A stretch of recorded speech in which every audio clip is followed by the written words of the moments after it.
Our game of the week tonight was a battle for first place in the district, at least for now. Hutto and Round Rock entered the day as the number 1 and number 2 teams in 25-6A, a spot the Dragons are familiar with and one the Hippos are trying to grow accustomed to. Hutto opened the night 4-1, which is their best start to a season since 2019. But Round Rock brought a 3-game win streak into this one. And speaking of streaks, Hutto had lost 3 straight times against Round Rock, a streak they hope to snap. It's a little frustrating, so I'm hoping we could definitely break that streak this Friday. We've put a lot of work in the offseason, and I don't think there's anyone in the district that we can't beat. But we respect Hutto, but we're going to bring it to them. They got good D-line, linebackers. They had good DBs last year. I mean, they got size, but something we haven't seen before. They're obviously a good team, but we'll be ready for them. It's going to be a lot of fun. I think our kids are excited. There's a good buzz around our program. Just a huge school like Round Rock and, a program that's had a ton of tradition and success in this area. I think that would be kind of an arrival for our program. It's time for our game of the week and to see if today is a rival day.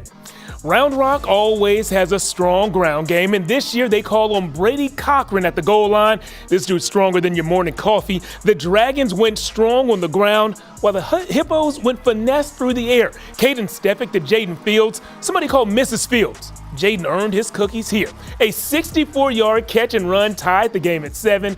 Round Rock found itself back inside the 5, and same formation, same guy. Same result, another score for Cochran. The Hippos went back to their playmaker, and this catch was amazing. Fields tipped it over a defender and to himself. He saw 2 DBs and skipped past them like bad songs on an album. Hutto led by 8 in the 4th. Round Rock scored but got stopped on the 2-point conversion. The Hippos win our game of the week, 33-31. Guys, you have seen the highlights, you know the score.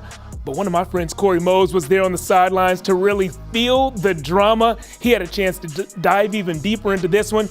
Corey, you just finished chatting with the Hippos after their perfect start to district play continued. Tell us, what did they have to say? Yeah, Jeff, it feels like a different vibe here in Hutto Hippo Nation. Of course, you said they lost 3 straight times to Round Rock, but it was a different outcome here tonight. Now, one thing you didn't see in that highlight is that the Hutto Hippos didn't touch the ball on offense until 1 minute and 47 seconds left in the first quarter. Round Rock scored and then had an onside kick.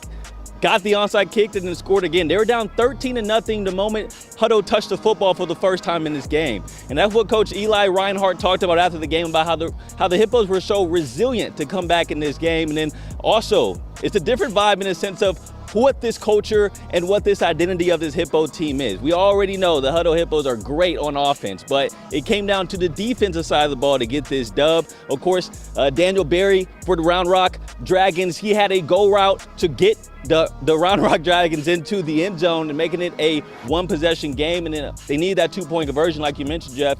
They just couldn't get it this time around. And so Hutto comes out with the win. And like you mentioned, I was able to talk to a couple of them after the game. Well, Caden, big time dub for Hutto tonight, 33-31. Coach kind of talked about it after the game, but y'all had to come back and stay in this game. What kind of was the difference for y'all to make that comeback tonight? Definitely just stay motivated, going back on the field, knowing we're going to score, always staying positive and always trusting our guys. Awesome. And Jaden, let me bring you in here because this is something that I've been witnessing the last couple of weeks, the changing of this culture. Everyone talks about Hutto's offense over the last couple of years, but this defense was the one that was the last one on the field to get that stop.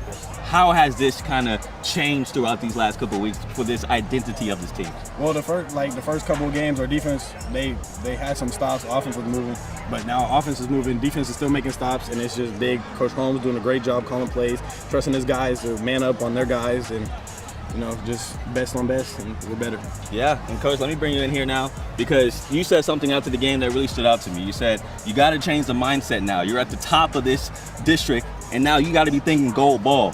What is it about your coaching that you want them to change their mentality about what they can achieve here at Hutto? Just confidence within our players. We want them to believe just as much. The coaches can want it, all they want it, but the players truly have to believe. And I think this win is huge for our confidence to continue to build and keep getting better each week because we still have a tough part of our schedule remaining. But this win is huge for us in the standings, but also for our confidence and our belief. Well, congrats on the win tonight, and congrats on getting on the top of the division now all by yourself. Thank you. I appreciate it.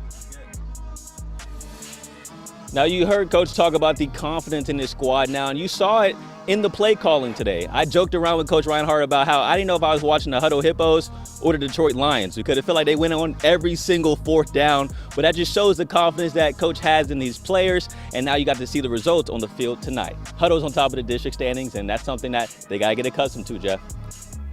I think they're going to have fun getting used to that position right there at the very top.